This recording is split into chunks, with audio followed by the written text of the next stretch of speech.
যার কাঁধের চড়ে আমরা আকাশ ছুঁতে শিখেছি, যার নিঃশব্দ পরিশ্রমে গড়া আমাদের স্বপ্নের পথ, যিনি কখনো নিজেকে নিয়ে ভাবেন না। ভালোবাসার আরেক নাম, তিনি হলেন আমাদের বাবা। যে মানুষটা নিজের স্বপ্ন ভুলে গিয়ে তোমার স্বপ্নকে বাঁচিয়ে রাখে, তিনি তোমার বাবা। বাবারা কাঁদেন না, কিন্তু তাদের দুশ্চিন্তা, ভালোবাসা সবই নীরবে প্রকাশ পায়। বাবার হাতে টাকা না থাকলেও তার ভালোবাসার মূল্য টাকার অঙ্কে পরিমাপ করা সম্ভব না।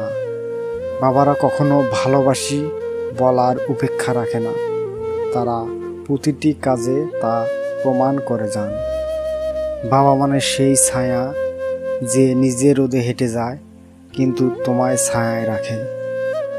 জীবনের সবচেয়ে নির্ভরযোগ্য বন্ধুটি যদি খোঁজো, তবে আয়নার বদলে বাবার মুখের দিকে তাকাও।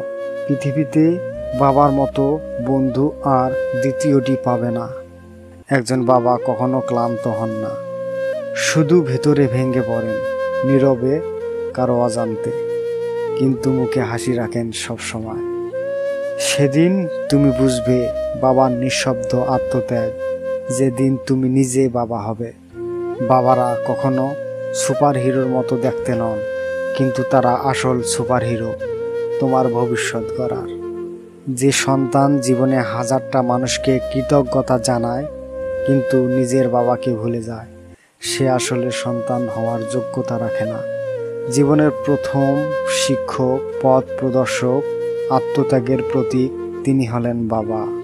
তাকে ভুলে যাওয়া মানেই নিজের অস্তিত্বকে অস্বীকার করা। বাবা হয়তো এখন আর অনেকের পাশে নেই, কিন্তু তার শেখানো প্রতিটি শিক্ষা আজও তাদের পথ দেখায়। যদি বাবা বেঁচে থাকেন, আজই গিয়ে বলো, বাবা তুমি আমার জীবনের আসল হিরো।